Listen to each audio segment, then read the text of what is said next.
This is Daily Blast Live. We're talking about what you're talking about. Real, honest, entertaining, live. DBL starts right now. 3, 2. Welcome to Daily Blast Live. Let's all say it together. It's Friday, December 20th. Thank you. I'm here with Al, Brandon, Lindsay. I'm Tori. Let us get right to it. Well, the final Democratic debate of the decade was last night. The top 7 candidates took the stage in Los Angeles, and the gloves came off. Take a look. The mayor just recently had a fundraiser that was held in a wine cave full of crystals and served $900 a bottle wine. We made the decision many years ago that rich people in smoke-filled rooms would not pick the next president of the United States. Billionaires in wine caves should not pick the next president of the United States. I am literally the only person on this stage who's not a millionaire or a billionaire. So if this is important, this is the problem with issuing purity tests you cannot yourself pass. Wow. All right. There's another moment, though, that is getting a ton of attention. It came after former Vice President Joe Biden talked about mentoring kids who stutter. Take a look. My wife and I have a call list of somewhere between 20 and 100 people that we call at least every week or every month to tell them I'm here. I give them my private phone number. They keep in touch with me. The little kid who says, I can't talk. What do I do? I have scores of these young women and men who I keep in contact with. Now, in a since deleted tweet, Sarah Huckabee Sanders wrote, and I'm going to read it as it was written because it's important. She wrote, I have absolutely no idea what Biden is talking about. Biden then responded, tweeting, I have worked my whole life to overcome a stutter, and it's my great honor to mentor kids who have experienced the same. It's called empathy. Look it up. Sanders is apologizing, saying, I actually didn't know that about you, and that is commendable. I apologize, and I should have made my point respectfully. So first off, I want to know how you all felt about the debate, but how do you all feel about this apology? Do we believe it? Look, I dislike Sarah Sanders to the nth degree. I think she's a full-on blown liar, and I think I believe that apology. I don't think she knew he stuttered. Should she have said it? No, but I don't think she knew, and it came back, and she apologized. There's not much more you can do. And you know the Republicans, especially Trump and his team, are really good at doing play-by-plays when anything's happening live. So that's what she was trying to do, I guess, trying to make a moment that was funny, and it just wasn't. So I'm glad she apologized without an excuse and just said sorry. Yeah. At the overall debate, I did think that Biden, he was more confident again, and he came back as the person who, he's the insurance policy for the party, basically. All he has to do is be medium or better, and I think he's going to be the front runner. I think that Buttigieg overplayed his hand because he kind of went at Warren, and they had a nice little debate, but then, you know, he's taking bits and pieces to me from each party and making his formula of what he's going to do if he's in office. And I don't think that Buttigieg was strong enough to hit her like that. It seemed angry, his response to I thought it was fantastic. Well, Brandon, you watched. Yeah, I was texting you, and you didn't text me back, but you didn't text me back, so thanks for being proud. Sorry. And ignoring me at the same time. No, okay, cool. I was out with Lindsay. I apologize. It's good to know, but I just think Pete Buttigieg had a moment to really reach black voters when they were talking about reparations for descendants of enslaved people, and he kind of missed the mark on that. Interesting. Because every candidate up there had that moment where they're like, in my first 100 days, where Mayor Buttigieg, you don't have the best reputation in the black community, and I felt like you could have came out a little bit stronger at that point. Yeah, I do remember on SNL when do you remember the black family? They all said, we love Buttigieg. They go, really? And then they all started laughing. And like, that's a representation of how people feel at their homes. Well, I thought this was really surprising. Christianity Today, it's a magazine founded by late evangelist Billy Graham, published this op-ed saying Trump should be removed from office. And in it, they write, quote, none of the president's positives can balance the moral and political danger we face under a leader of such grossly immoral character. Here's what the editor of that magazine told CNN this morning.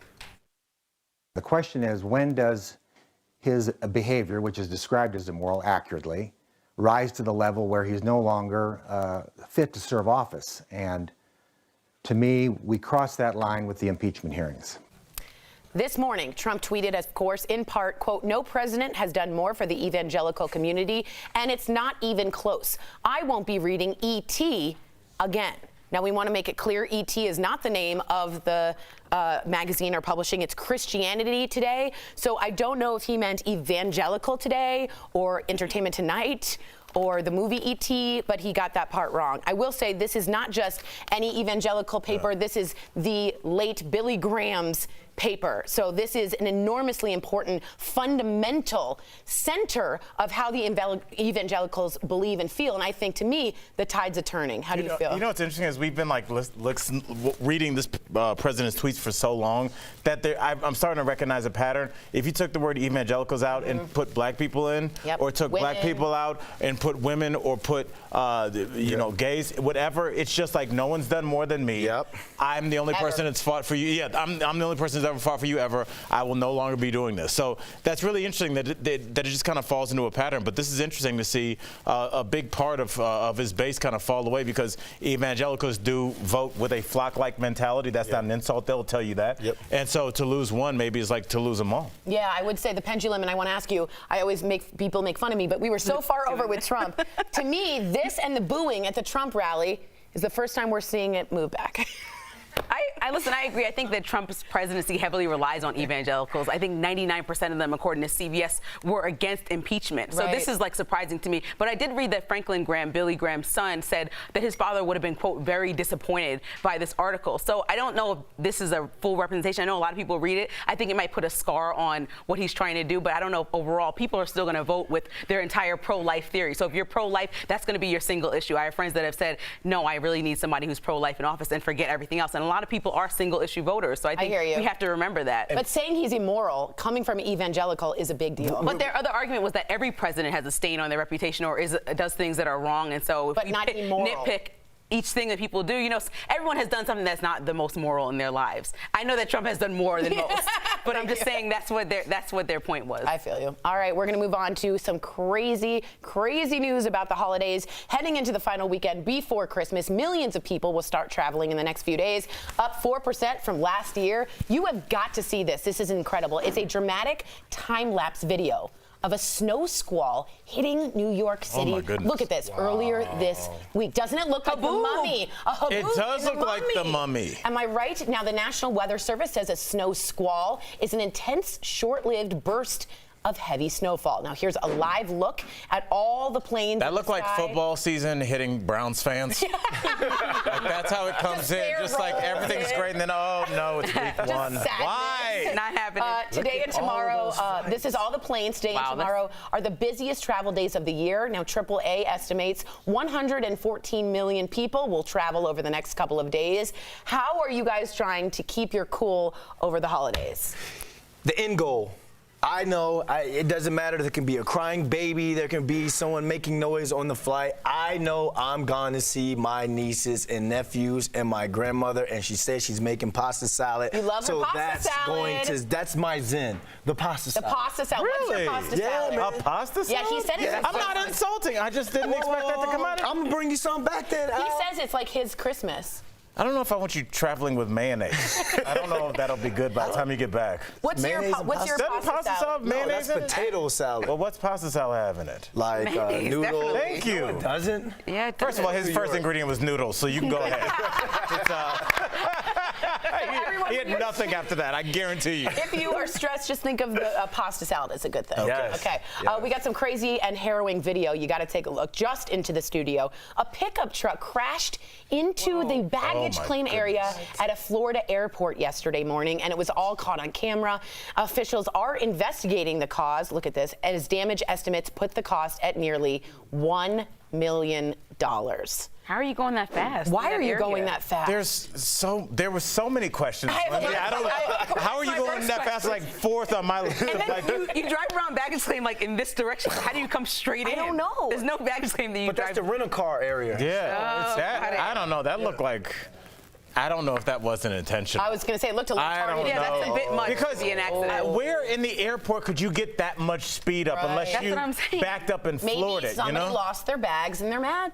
No, but that's the rental car place. Oh, that's a good point. Yes. A warning to our viewers, this next video is actually quite graphic and may be upsetting to some. Police in Texas saved a man's life after his leg got pinned in a car, which had then crashed into a tree. So deputies rushed to save him from the burning vehicle, but as the minutes ticked by, you guys, the fire grew and almost started to hit his leg.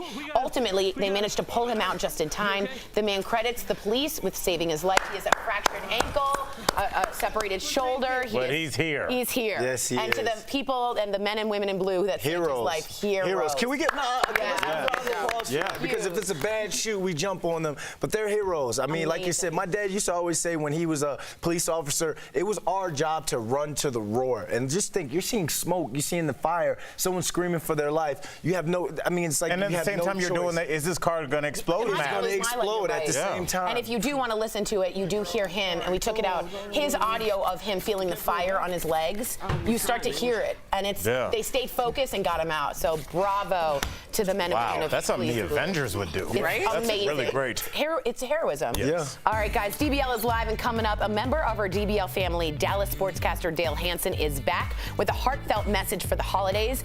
And you, the viewer, are our fifth host. Is political correctness running rampant this time of year? Seems like it can't sing a carol or say Merry Christmas without offending someone. So is there a war on Christmas? Your comments coming up next. Don't look good.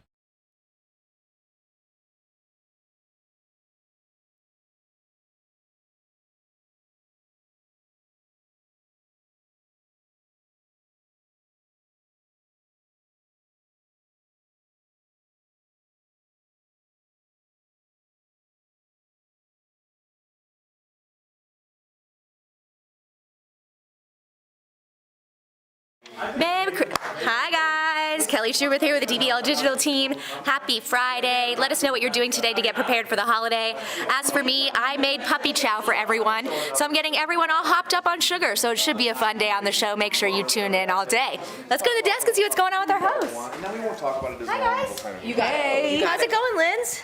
It's weather outside is shining. Okay, someone wrote in pasta salad is so good. I don't know what You haven't had Willie Mays pasta salad. I'm glad we have time to answer because I don't know what. So I don't want to go Pasta noodles, salad. Italian dressing, and then she puts Mayonnaise? olives, like green Not mayonnaise? peppers, onions. I'm It's thinking just about all potato pasta salad, Yeah. white one, right? You think about the pasta salad? Maybe I'm thinking of potato salad. Potato I know what you're thinking of.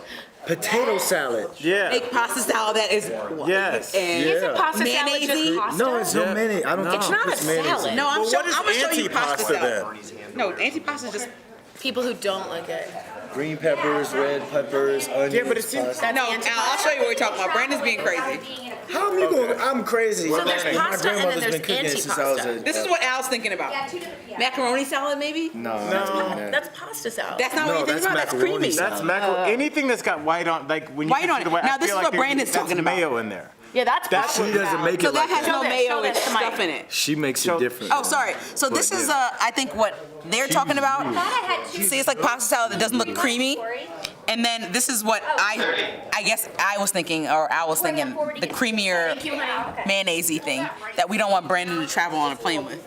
We understand he loves pasta salad, but Kelly, come on, bro. we have dogs. Can we do it? Get it together. I also want to point out that Michael Better did not truly love my sweater today, and that's okay. You're not gonna know what you love and what you hate. Can't make you happy every day, Michael Better. He's behind the camera. 3, 2.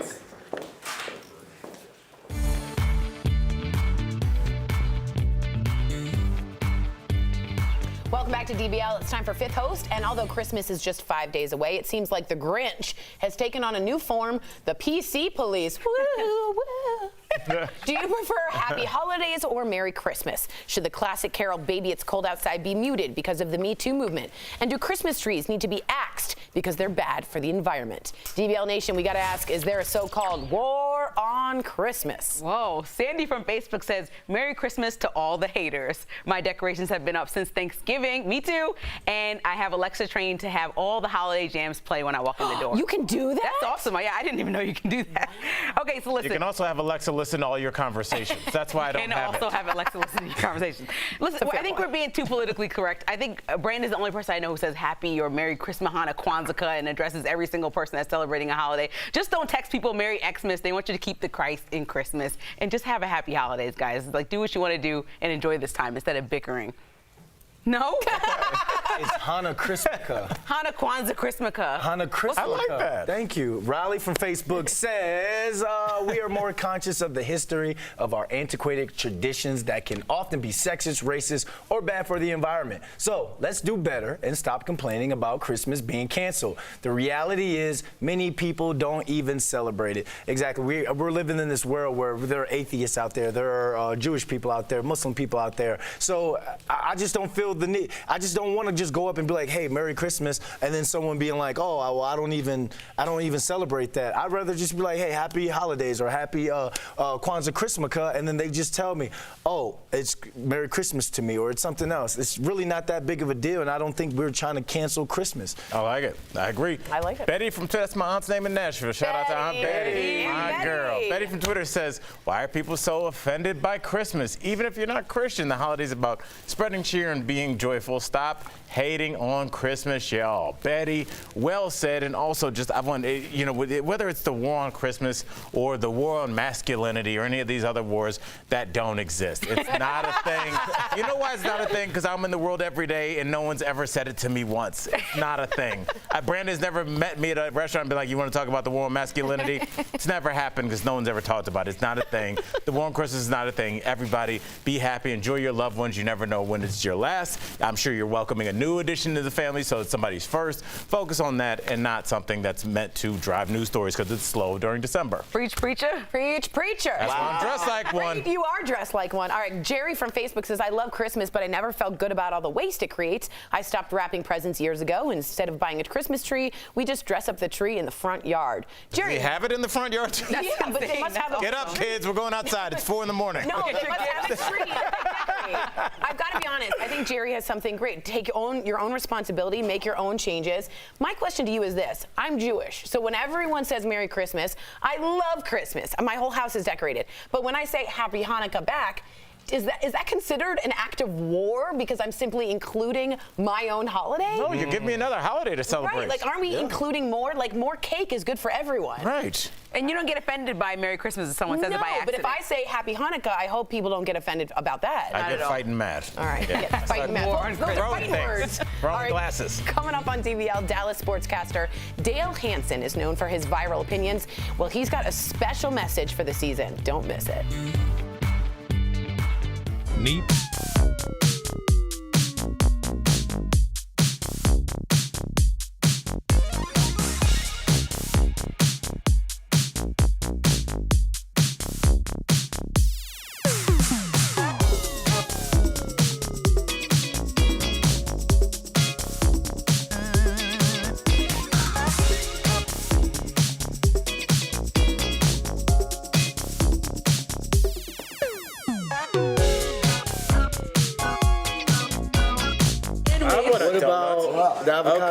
You guys know on the holidays, don't they keep bringing stuff that everyone's birthday, holidays make you chubby?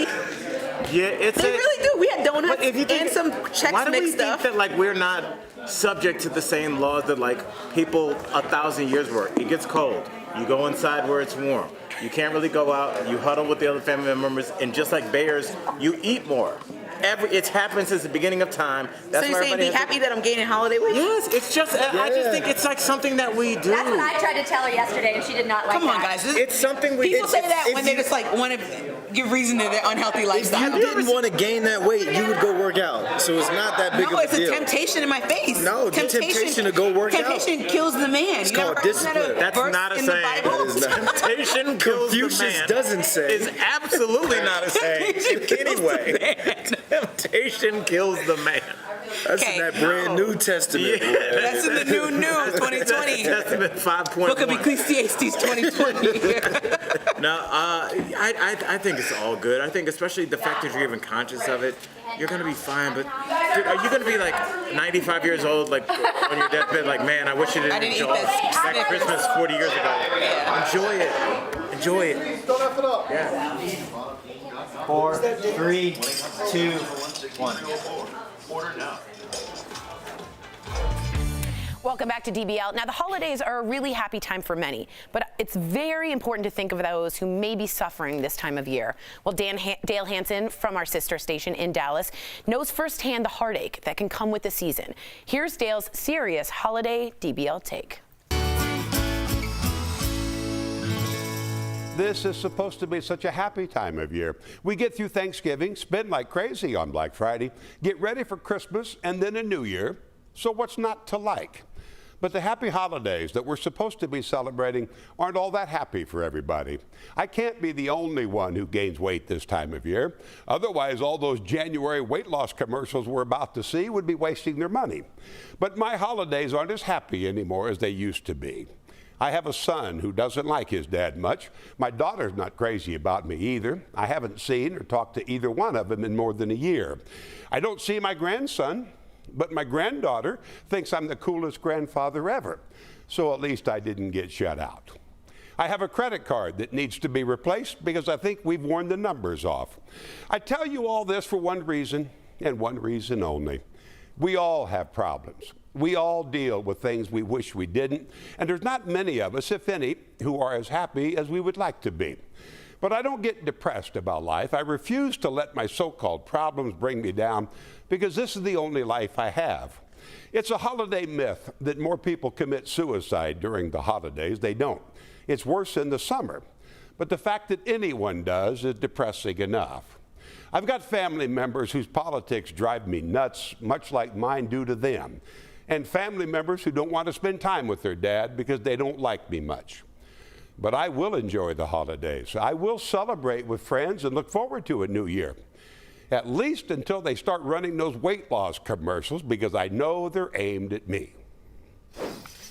So I'm someone that's studying Buddhism, as I always say, and Buddhism, you take the good and the bad as the same. They're not different. They're not one's worse or the other. It's energy. So this holiday season, if you see someone hurting, don't try and make them stop. In my mind, it's best to say, I'm going to hold some space right next to you. You do what you need to do. I'll be right here. Don't try to change the energy. They got to go through it. You can't be fearless unless you know intimately what fear is like. So it's important, I think. I really appreciate him sharing the good and the bad in his life, because I think during the holidays or anytime we all have Instagram, everything where we share the good things going on. It's always good. But life has ebbs and flows. And so the fact that we see this guy who's super big and famous on social media and everywhere else saying what's really going on in his family and that he's having a hard time around Christmas is this beautiful thing that we can connect to. I agree. And Tori, you say it all the time about how you never know what someone else is going through. That can relate to your friends and family, because we all are away from our families from time to time. And like you said, you don't share everything with family members. So when you come together, I think it would be great to be a passive listener and actually listen to what people have going on in their lives. Yeah, I agree.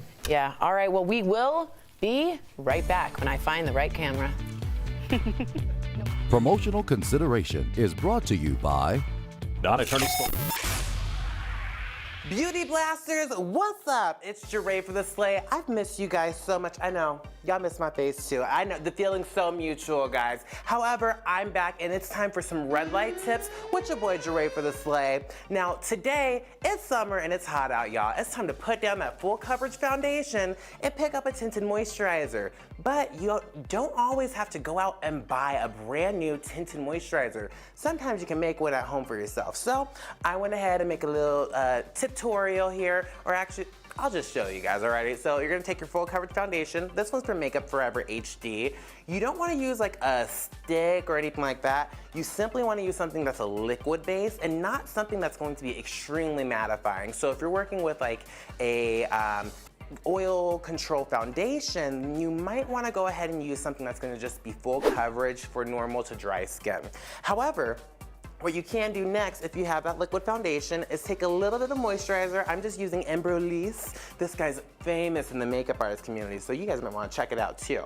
And blend those foundations together. Now, you're going to get a much, much more lightweight consistency that's going to be beautiful for that summer glow without having to have that cakey finish in your skin. All you have to do afterwards is tap a little bit with your fingertips and blend all over that beautiful skin of yours. Now, you might want to do a little bit of powder if you're a little bit more on the oily side, like myself, because that tinted moisturizer will make you look a little extra glossy. amazing. And we all love a glow, but we don't like to look greasy, y'all, alrighty? Anyways, guys, I want you guys to try this out at home and let me know how it works for you. You can do this with a Revlon, with a Maybelline, whatever you may. Try it out with MAC too. It'll be looking real cute. And this is a great way, once again, to save some money, honey. So let me know your guys' thoughts on this. Write me at Jeray for the Slay on all social media platforms. I'll see you guys tomorrow. As usual, we have a lot of the claims broken down online, but for now we're focusing on claims from the top two candidates in the polls. That's Joe Biden and Bernie Sanders. Is any wonder that if you look at the international polling that's been done, that the Chinese leader is rated above the American president? This claim is verified true, but it's important to note this is all done off of polling. So it might be more accurate to say that Chinese leader Xi Jinping polled higher in a Pew Research poll than Donald Trump. It was this poll, polling answers from people in 25 countries for their confidence in various world leaders to, quote, do the right thing regarding world affairs. In that specific polling situation, Jinping was rated slightly higher than President Trump. Jinping at 34%, Trump at 27%. Today in America, we have the highest rate of childhood poverty of almost any major country on earth. Senator Sanders' claim is exaggerated here. It's sort of a definition argument here. Namely, what we define as poverty in the United States may be much different than what would be considered poverty in other countries. In a 2018 report, the Organization for Economic Cooperation and Development listed the United States as having an above average level of child poverty, but it wasn't among the 42 nations listed as having the highest levels. Bottom line, depending on how you define major countries, we do have above average levels of poverty, but there are dozens of countries that have worse conditions. We have a write-up of more of these online, and if you see any claims you want us to look at, send us an email. With your Verify, I'm Jason Puckett. DBL, welcome back to us. It's time to honor our superstar of the week. Today we're giving a special shout out to Erica Hosey in Ohio. Cleveland. Yep, she's a hospital technician who met a woman in need of a kidney, so she gave her one. Take a look. We connected in such a way, and then I said, well, I have one to give. I have a new family now. She's an amazing person. She's my angel. I just did something nice. That's all. We want to share that message of giving, whether it's a meal, whether it's a card, a hug. Give somebody your time. Wow. I got to be honest, to all of our nurses out there, I cannot say enough to our teachers, to our nurses. We want to wish you the most happiest of holidays. You work so hard and are so underappreciated and so underpaid. If you're watching and you're a nurse or a teacher, we just want to say an extra special happy holidays and Merry Christmas to you. I'll just say this. Anybody that's ever been in the hospital and dealt with a nurse knows they're not underappreciated. You know they're doing their thing. That's exactly right. We love you all. Thanks for watching, everyone. Have a great weekend and a happy holidays.